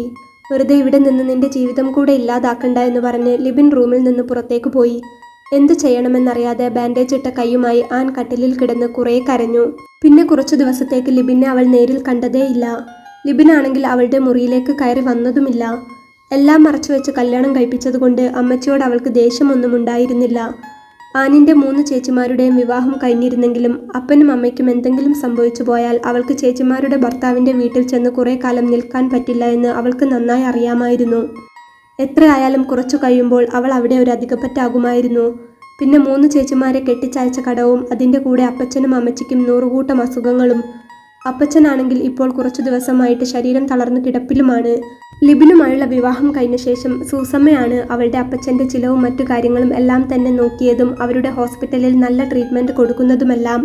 അതുകൊണ്ട് തന്നെ ആ ഒരു നന്ദി അവൾക്ക് ലിബിൻ്റെ കുടുംബത്തോടുണ്ടായിരുന്നു. പിന്നെ കൈക്ക് പൊട്ടലുള്ളത് കൊണ്ട് തന്നെ ആനിന് ഒറ്റയ്ക്കൊന്നും ചെയ്യാൻ സാധിക്കുമായിരുന്നില്ല. അതുകൊണ്ട് തന്നെ അവൾക്ക് ചെയ്തു കൊടുക്കാവുന്ന എല്ലാ സഹായവും സൂസമ്മ സന്തോഷത്തോടെ ചെയ്തു കൊടുത്തു. കുളിക്കാനും തലതോർത്താനും ഡ്രസ്സ് മാറാനും എല്ലാത്തിനും സൂസമ്മ അവളെ സഹായിച്ചു സ്നേഹത്തോടെ ഒപ്പം നിന്നു. അതുകൊണ്ട് തന്നെ അവൾക്ക് സൂസമ്മയോട് ദേഷ്യം കാണിക്കാൻ കഴിയുമായിരുന്നില്ല. അവരുടെ മകൻ്റെ കൊള്ളരുതായ്മകൾ ഒളിച്ചുവെച്ചു വിവാഹം കഴിപ്പിച്ചു എന്നുള്ളത് ശരിയാണ്. എന്നാലും തന്നെപ്പോലെ സാധാരണക്കാരിൽ സാധാരണക്കാരിയായ ഒരു പെൺകുട്ടിയെ സ്വന്തം മകനു വേണ്ടി ആലോചിച്ചില്ലേ? ഒരുപക്ഷെ വിവാഹശേഷം മോൻ നന്നാവുമെന്ന് തോന്നിയത് കൊണ്ടായിരിക്കാം. ജീവിതമല്ലേ, സംഭവിക്കാനുള്ളതൊക്കെ സംഭവിച്ചു. ഇനി ആരോടും ദേഷ്യപ്പെട്ടിട്ട് കാര്യമില്ലല്ലോ. ആൻ ഓർത്തു. അതിനുള്ള അർഹതയും തനിക്കില്ല എന്ന് ആനിനറിയാമായിരുന്നു. അങ്ങനെ വീണ്ടും ദിവസങ്ങൾ മുന്നോട്ട് പോയി. അവളുടെ മുഖത്തു നോക്കാനുള്ള കുറ്റബോധം കാരണവും നാണക്കേട് കാരണവും പിന്നെ ലിബിൻ അവളുടെ അടുക്കലേക്ക് വന്നതേയില്ല. അതിനിടയ്ക്ക് കൈ കാണിക്കാനായി സൂസമ്മയും ആനും ഹോസ്പിറ്റലിൽ പോയിരുന്നെങ്കിലും ലിബിൻ അപ്പോൾ ഓപ്പറേഷൻ തിയേറ്ററിലായിരുന്നതുകൊണ്ട് തന്നെ അവനെ കണ്ടില്ല. ആൻ രാവിലെ എണീറ്റ് മുറിക്ക് പുറത്തേക്ക് വരുമ്പോഴേക്കും ലിബിൻ ജോലിക്ക് പോയിട്ടുണ്ടാകും. രാത്രി എപ്പോഴോ ഡ്യൂട്ടി കഴിഞ്ഞ് വന്നു കയറും. കുറച്ചു ദിവസം കയ്യിലും ശരീരമൊട്ടാകെയും നല്ല വേദന ഉണ്ടായിരുന്നതുകൊണ്ട് തന്നെ ആൻ അധിക സമയവും കട്ടിലിൽ തന്നെ കിടപ്പായിരുന്നു. അതുകൊണ്ട് അവർക്ക് തമ്മിൽ കാണാനുള്ള സാഹചര്യവും കുറച്ചു ദിവസത്തേക്കുണ്ടായില്ല. ആ ദിവസങ്ങളിലൊക്കെ ആൻ തിരിഞ്ഞും മറിഞ്ഞുമൊക്കെ കിടന്ന് കുറേ ആലോചിച്ചു. മുന്നോട്ടിനി എന്ത് ചെയ്യണമെന്നുള്ള കാര്യം. ലിബിൻ പറഞ്ഞ ഓരോ കാര്യങ്ങളും അവളുടെ മനസ്സിലേക്ക് ഓടിപ്പാഞ്ഞു വന്നുകൊണ്ടേയിരുന്നു. ശരിയാണ്, ലിബിൻ ഒരു മോശപ്പെട്ട ആൾ തന്നെയാണ്. പക്ഷെ അങ്ങനെ ഒരു ബാക്ക്ഗ്രൗണ്ട് അറിഞ്ഞുകൊണ്ടല്ല ഞാൻ കല്യാണം കഴിച്ചത്. എന്നിട്ടും ആൾ എന്നോടെല്ലാം തുറന്നു പറഞ്ഞു. കല്യാണം കഴിഞ്ഞ് ഇത്ര ദിവസം ഞാൻ ആ റൂമിൽ ഒപ്പം ഉണ്ടായിരുന്നിട്ടും ഒരു നോട്ടം കൊണ്ടോ സ്പർശനം കൊണ്ടോ പോലും എന്നെ കളങ്കപ്പെടുത്തിയിട്ടില്ല, ഉപദ്രവിച്ചിട്ടില്ല. വളരെ മോശപ്പെട്ടവനാണ്. അതുകൊണ്ട് തന്നെ എന്നോട് ഒഴിഞ്ഞു പോയിക്കോളാനും പറഞ്ഞു. പിന്നീട് മറ്റു പെൺകുട്ടികളുടെ കൂടെ പോകാൻ തോന്നിയിട്ടില്ല എന്നും പറഞ്ഞു. അങ്ങനെ ഒരു രീതിയിലേക്ക് എത്തിപ്പെട്ടതിൻ്റെ കാരണവും പറഞ്ഞു. ആൻ കുറേ സമയം പലതും ആലോചിച്ചു കൂട്ടി. എല്ലാത്തിനുമൊടുവിൽ അവൾ ലിബിനുമൊത്ത് ഒരു നല്ല ജീവിതം ആഗ്രഹിക്കുന്നുണ്ടായിരുന്നു. പിറ്റേ ദിവസം പതിവ് പോലെ രാവിലെ എണീറ്റ് കുളിയൊക്കെ കഴിഞ്ഞ് അവൾ അടുക്കളയിലേക്ക് ചെന്നു. കൈക്ക് വേദന കുറവുള്ളതുകൊണ്ട് തന്നെ ഇപ്പോൾ അമ്മച്ചിയെ ബുദ്ധിമുട്ടിക്കാതെ അവൾ തന്നെ അവളുടെ കാര്യങ്ങളൊക്കെ ചെയ്യാൻ ശ്രമിക്കും. അടുക്കളയിൽ ചെന്നപ്പോൾ അന്നമ്മച്ചേടത്തി വേഗം അവൾക്ക് ചൂട് ചായ പകർന്നു കൊടുത്തു. സൂസമ്മ അപ്പോൾ പ്രാർത്ഥനാമുറിയിൽ ബൈബിൾ വായനയിലായിരുന്നു. ആൻ അവൾ കുടിച്ചുകൊണ്ടിരുന്ന ചായ ഗ്ലാസ് അവിടെ മേശപ്പുറത്ത് വെച്ച് മറ്റൊരു ഗ്ലാസ്സിൽ ചായ എടുത്ത് അതും കൊണ്ട് മെല്ലെ ലിബിൻ്റെ മുറിയിലേക്ക് ചെന്നു. അവൾ മെല്ലെ വാതിൽ തുറന്ന് അകത്തു കയറി. ലിബിൻ അപ്പോൾ നല്ല ഉറക്കത്തിലായിരുന്നു. ലൈറ്റ് പച്ച കളറിലുള്ള സ്പോർട്സിൻ്റെ പാൻറ് മാത്രം ഇട്ടുകൊണ്ട് സുഖമായി ഉറങ്ങുന്ന അവനെ കണ്ടപ്പോൾ ആനിന് കുഞ്ഞു കുട്ടികളെപ്പോലെയാണ് പെട്ടെന്ന് തോന്നിയത്. അവൾ ചായ ഗ്ലാസ് അവിടെ ഉണ്ടായിരുന്ന ടേബിളിൽ വെച്ചു. എന്നിട്ട് കുറച്ചു നേരം ലിബിൻ്റെ മുഖത്തേക്ക് കണ്ണെടുക്കാതെ നോക്കി നിന്നു. എത്രയൊക്കെ മോശക്കാരനാണെന്ന് പറഞ്ഞാലും എന്തൊക്കെയോ ഒരു നന്മയും ദൈവാധീനവും ലിബിൻ്റെ മുഖത്തുള്ളതായി അവൾക്ക് തോന്നി. തെറ്റുപറ്റാത്ത ആരും ഈ ലോകത്തില്ലല്ലോ. ഒരു പക്ഷേ എല്ലാം മനസ്സിലാക്കാനോ ചേർത്തു പിടിക്കാനോ ഒരാളുണ്ടായിരുന്നെങ്കിൽ ഇങ്ങനെയൊന്നും സംഭവിക്കില്ലായിരുന്നു എന്ന് അവൾ ഊഹിച്ചു. ഇങ്ങനൊരു സങ്കടം ഉള്ളിലുണ്ടെന്ന് അറിയാൻ അമ്മച്ചിക്ക് പറ്റിയിട്ടുണ്ടാകില്ല. ആൻ അവളുടെ ഒരു കൈകൊണ്ട് മെല്ലെ ലിബിൻ്റെ തലയിലൊന്ന് തലോടി. എന്നിട്ട് മെല്ലെ അവൻ്റെ തോളിൽ തട്ടി വിളിച്ചു, ഇച്ചായ. പ്രതീക്ഷിക്കാതെ പെട്ടെന്നുള്ള തട്ടിവിളിയിൽ ലിബിൻ ഞെട്ടി കണ്ണു തുറന്നു. ആനിനെ അവൻ അപ്പോൾ അവിടെ ഒട്ടും തന്നെ പ്രതീക്ഷിച്ചിട്ടുണ്ടായിരുന്നില്ല. നീ എണീറ്റോ? എന്തു പറ്റി രാവിലെ തന്നെ? കൈക്ക് എങ്ങനെയുണ്ട്? ലിബിൻ ചോദിച്ചു. കുറവുണ്ട്, അവൾ പറഞ്ഞു. ഞാൻ അമ്മച്ചിയോട് ചോദിക്കാറുണ്ട്. തന്നെ വെറുതെ ബുദ്ധിമുട്ടാക്കണ്ട എന്ന് കരുതിയാണ് ഞാൻ മുറിയിലേക്ക് വരാതിരുന്നത്. പിന്നെ ഡോക്ടർ കിരണിനോട് ഞാൻ വിവരങ്ങളൊക്കെ ചോദിച്ചറിഞ്ഞിട്ടുണ്ടായിരുന്നു. ആൻ ഒന്നും പറയാതെ അവിടെ ടേബിളിൽ നിന്ന് ചായ എടുത്ത് ലിബിന് നേരെ നീട്ടി. എന്നിട്ട് പറഞ്ഞു, ദാ ചായ. ഓ താങ്ക് യു. ലിബിൻ ചിരിച്ചുകൊണ്ട് ചായക്കപ്പ് വാങ്ങി അവൻ്റെ ചുണ്ടോട് ചേർത്ത് ഒരു കവിൾ മുത്തി.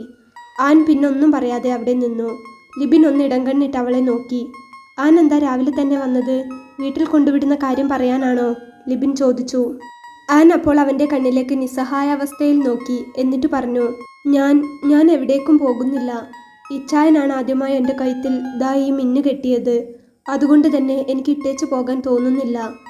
ആൻ അത് പറഞ്ഞപ്പോൾ ലിബിൻ കയ്യിലെ ചായക്കപ്പ് അവിടെ ടേബിളിൽ വെച്ചുകൊണ്ട് എഴുന്നേറ്റ് അവളുടെ നേരെ നിന്നു. ആൻ എന്താണ് ബാക്കി പറയുന്നത് എന്നുകൂടെ കേൾക്കാനായി ലിബിൻ കാതോർത്തു. ആൻ അപ്പോൾ പറഞ്ഞു, എൻ്റെ അമ്മച്ചി എപ്പോഴും പറയാറുണ്ട് തെറ്റ് പറ്റാത്ത മനുഷ്യരില്ലെന്ന്. പക്ഷെ അതിൽ പശ്ചാത്തപിക്കുകയും അത് തിരുത്താനുള്ള മനസ്സുണ്ടാവുകയും ചെയ്താൽ അതാണ് ഒരു മനുഷ്യന് കഴിയുന്ന ഏറ്റവും വലിയ കാര്യം. ആൻ ലിബിൻ്റെ കണ്ണിലേക്ക് നോക്കി ചോദിച്ചു, ഇച്ചായൻ എന്നെ സ്നേഹിക്കാൻ കഴിയില്ലേ? ലിബിൻ അത് കേട്ടപ്പോൾ എന്തു പറയണമെന്നറിയാതെ ഒരു നിമിഷം സ്തംഭിച്ചു നിന്നു. ശേഷം അവളെ പതിയെ വിളിച്ചു, മോളെ, എനിക്ക് സ്നേഹിക്കാൻ കഴിയാഞ്ഞിട്ടല്ല. എൻ്റെ മനസ്സ് എങ്ങനെയാണ് നിന്നെ പറഞ്ഞറിയിക്കേണ്ടത് എന്ന് എനിക്കറിയില്ല. പക്ഷേ നിന്നെ സ്നേഹിക്കാൻ പോലും ഒരു യോഗ്യതയില്ലാത്തവനായി എൻ്റെ ഭൂതകാലം എന്നെ മാറ്റി. നീ തന്നെ ഒന്ന് ഓർത്തു നോക്കിക്കേ. നിന്നെപ്പോലെ ഒരു നല്ല പെൺകുട്ടിയെ ഭാര്യയായി സ്വീകരിക്കാനുള്ള എന്തെങ്കിലും യോഗ്യത എനിക്കുണ്ടോ? ഞാനായിട്ട് തന്നെ ഇല്ലാതാക്കിയെന്ന് പറയുന്നതാവും അതിൻ്റെ ശരി. മറ്റാരോടോ ഉള്ള ദേഷ്യവും വെറുപ്പും കാരണം ഞാൻ എൻ്റെ ജീവിതം തന്നെ നശിപ്പിച്ചു. ഞാൻ പറഞ്ഞില്ലേ, നിനക്കൊരു നല്ല ജീവിതം കിട്ടും. നിന്നെ പൊന്നുപോലെ നോക്കുന്ന അന്യ സ്ത്രീകളുടെ കൂടെ കഴിയാത്ത ഒരു നല്ല പയ്യനെ നിനക്ക് കിട്ടും. അതിനെന്ത് സഹായം വേണമെങ്കിലും ഞാൻ ചെയ്തു തരാം. പൊന്നോ പൈസയോ എത്ര വേണമെങ്കിലും മുടക്കി നിന്നെ മറ്റൊരു കല്യാണം കഴിച്ചു തരാം. ഒരു നല്ല ജീവിതം ഉണ്ടാകട്ടെ. എന്നെപ്പോലെ ഒരുത്തൻ്റെ കൂടെ വേണ്ട. ലിബിൻ അത് പറഞ്ഞപ്പോൾ ആനിൻ്റെ 2 കണ്ണിൽ നിന്നും വെള്ളം ഒഴുകാൻ തുടങ്ങി.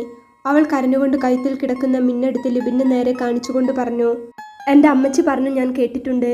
ഞങ്ങൾ പെണ്ണുങ്ങൾക്ക് കല്യാണം കഴിഞ്ഞാൽ പിന്നെ ഈ മിന്നിലാണ് ജീവിതമെന്ന്. അതുകൊണ്ടാണ് എൻ്റെ അപ്പച്ചൻ ഒരുപാട് രോഗങ്ങളും കടബാധ്യതകളും വന്നിട്ടും അമ്മച്ചി ഒരു പരാതിയും കൂടാതെ അപ്പച്ചൻ്റെ കൂടെ ജീവിച്ചത്. എൻ്റെ കഴുത്തിൽ ആദ്യമായി ഈ മിന്നു കെട്ടിത്തന്നത് ഇച്ചായനല്ലേ? ഇനി മറ്റാരെ വിവാഹം കഴിച്ചാലും എനിക്ക് ഇച്ചായനെ മറക്കാൻ പറ്റുമോ? വേറെ ആര് വന്നാലും ഇച്ചായന് പകരമാകുമോ? ഒരു നല്ല ജീവിതം തരണേ എന്ന് കർത്താവിനോട് ഉള്ളുരുകി പ്രാർത്ഥിച്ചുകൊണ്ടാണ് ഞാൻ ഇവിടേക്ക് കാലെടുത്തു വെച്ചത്. ഇച്ചായൻ എൻ്റെ മുഖത്തുപോലും നോക്കാതെ തിരിഞ്ഞു നടന്നപ്പോഴും ഉള്ളിലൊരു പ്രതീക്ഷയുണ്ടായിരുന്നു. എന്നെ കണ്ടതിന് ശേഷം മറ്റു പെണ്ണുങ്ങളുടെ കൂടെ പോയിട്ടില്ലെന്ന് ഇച്ചായൻ പറഞ്ഞല്ലോ. അതുമാത്രം മതി ഇനിയുള്ള കാലം എനിക്ക് സ്നേഹിക്കാൻ. ഇച്ചായൻ്റെ ഉള്ളിൽ ഒരു നന്മ ഉള്ളതുകൊണ്ടല്ലേ അങ്ങനെ തോന്നിയത്. വേറെ വല്ലവരുമായിരുന്നെങ്കിൽ അത്തരം ശീലങ്ങളൊക്കെ കല്യാണം കഴിഞ്ഞ ശേഷവും തുടർന്നുകൊണ്ട് പോകത്തില്ലായിരുന്നോ? എനിക്ക് ഇച്ചായനെ മതി. എന്ത് കുറവുകളുണ്ടെങ്കിലും ഞാൻ സഹിച്ചോളാം. എല്ലാം ക്ഷമിക്കാൻ എനിക്ക് കഴിയും. എന്നെ പറഞ്ഞയക്കല്ലേ ഇച്ചായ, എന്നെ ഉപേക്ഷിക്കല്ലേ എന്ന് പറഞ്ഞ് ആൻ ലിബിൻ്റെ കാലിലേക്ക് വീണു. എന്താ ഇത് എന്ന് പറഞ്ഞ് ലിബിൻ കാലിൽ തൊടാൻ സമ്മതിക്കാതെ വേഗം അവളെ പിടിച്ചുയർത്തി. ശേഷം അവളുടെ തോളിൽ കൂടെ കൈയിട്ട് അവൻ്റെ നെഞ്ചിലേക്ക് ചേർത്ത് പിടിച്ചുകൊണ്ട് പറഞ്ഞു, ഞാൻ പറഞ്ഞല്ലോ, എനിക്കിഷ്ടമില്ലാഞ്ഞിട്ടല്ല നിന്നെ. അതിനുള്ള അർഹത ഇല്ലാത്തതുകൊണ്ട് നിനക്കൊരു നല്ല ജീവിതം ഉണ്ടാകട്ടെ എന്ന് കരുതി മാറിത്തരാമെന്ന് വിചാരിച്ചതാണ്. നിനക്കെന്നോട് ക്ഷമിക്കാൻ കഴിയുമെങ്കിൽ ഇച്ചായൻ പറഞ്ഞയക്കത്തില്ല. ചെയ്തു പോയ തെറ്റുകളൊന്നും എനിക്കിനി തിരുത്താൻ പറ്റത്തില്ല. എല്ലാം അറിഞ്ഞുകൊണ്ട് നിനക്കെന്നെ സ്നേഹിക്കാൻ പറ്റുന്നുണ്ടെങ്കിൽ ഇച്ചായൻ നിന്നെ മറ്റാർക്കും വിട്ടുകൊടുക്കില്ല. ലിബിൻ അത് പറഞ്ഞു കഴിയുമ്പോഴേക്കും അവൻ്റെ കണ്ണിൽ നിന്നും വെള്ളമൊഴുകി തുടങ്ങിയിരുന്നു. അറിയാതെ ചെയ്തു പോയ തെറ്റിൻ്റെയും മറ്റാർക്കോ വേണ്ടി ജീവിതം നശിപ്പിച്ചു പോയതിൻ്റെയും കുറ്റബോധമായിരുന്നു അവൻ്റെ മനസ്സ് നിറയെ. ഒപ്പം ആനിനെ പോലൊരു പെൺകുട്ടിയെ ഭാര്യയായി ദൈവം കൊണ്ടെത്തിച്ചു തന്നതിൻ്റെ സന്തോഷവും. ലിബിൻ അവളെ അവൻ്റെ നെഞ്ചിലേക്ക് ചേർത്ത് പിടിച്ച് സ്നേഹത്തോട് തലോടിക്കൊടുത്തു. അവൾ അവൻ്റെ നെഞ്ചിൽ കിടന്ന് പൊട്ടിക്കരഞ്ഞു. ഒരുപാട് പെണ്ണുങ്ങളുടെ കൂടെ പോയവനായിട്ടോ ഒരു മോശക്കാരനായിട്ടോ ഒന്നും തന്നെ അവൾക്ക് അവനെ തോന്നിയില്ല. തൻ്റെ കഴുത്തിൽ മിന്നുകെട്ടിയ, തന്നെ ഒരു ജീവിതത്തിലേക്ക് കൈപിടിച്ച, എല്ലാം തികഞ്ഞ ഒരു നല്ല ഭർത്താവിൻ്റെ രൂപം തന്നെയായിരുന്നു ആനിൻ്റെ മനസ്സിൽ ലിബിൻ. തൻ്റെ നെഞ്ചിൽ ചേർന്നു കിടന്നുകൊണ്ട് ആൻ പൊട്ടിക്കരയുമ്പോൾ അന്ന് ആദ്യമായി അവൻ അറിയുകയായിരുന്നു, കാമത്തിനും ശരീരത്തിനും ഒക്കെ അപ്പുറത്ത് യഥാർത്ഥ സ്നേഹത്തോടെ ഒരു പെൺകുട്ടിയെ തൊടുമ്പോൾ ഉണ്ടാകുന്ന വികാരം എന്താണെന്നുള്ളത്. ആനിനോടുള്ള അവൻ്റെ സ്നേഹവും കരുതലും അതിലുപരി നിഷ്കളങ്കമായ പ്രണയവും ലിബിനെ വല്ലാതെ കുളിര് കോരിച്ചു. എല്ലാ വാശിക്കും ദേഷ്യത്തിനും ചീത്ത സ്വഭാവങ്ങൾക്കും ഒക്കെ അപ്പുറത്ത് ഇതാണ് ജീവിതമെന്ന് ലിബിൻ മനസ്സിലാക്കുന്ന നിമിഷമായിരുന്നു അത്. അറിയാതെ ചെയ്തു പോയ തെറ്റിനൊക്കെയും ആനിനോടും സർവശക്തനായ ദൈവത്തോടും ഒരിക്കൽ കൂടി മാപ്പ് പറഞ്ഞുകൊണ്ട് അവൻ അവൻ്റെ ജീവനായ അവളെ ഒന്നുകൂടി അവൻ്റെ ശരീരത്തോട് ചേർത്തു പിടിച്ചു. അവളുടെ നെറ്റിയിൽ ചെറുതായി ഉമ്മ വെച്ചുകൊണ്ട് അവൻ മനസ്സിൽ പറഞ്ഞു, ഇനി ഇവളല്ലാതെ എൻ്റെ ജീവിതത്തിൽ മറ്റൊരു പെണ്ണില്ല. പരസ്പരം ക്ഷമിക്കാനും മനസ്സിലാക്കാനും ചെയ്തുപോയ തെറ്റ് പിന്നീട് ആവർത്തിക്കാതിരിക്കാനും കഴിയുന്നതിനോടൊപ്പം തൻ്റെ പാതിയെ ജീവനോളം സ്നേഹിക്കാനും കൂടി പറ്റുന്നുണ്ടെങ്കിൽ അവിടെയാണ് ജീവിതം മനോഹരമാകുന്നത്. അങ്ങനെയുള്ളവർക്ക് ഒരിക്കലും മറ്റൊരു പെണ്ണിനെ തേടിപ്പോകാൻ കഴിയില്ല. ഇവിടം തൊട്ട് ലിബിനും അങ്ങനെ ആവുകയാണ്. അവൻ്റെ ഓരോ ശ്വാസവും ഇവിടുന്ന് അങ്ങോട്ട് അവൻ്റെ എല്ലാമെല്ലാമായ ആനായി മാറിയിരുന്നു.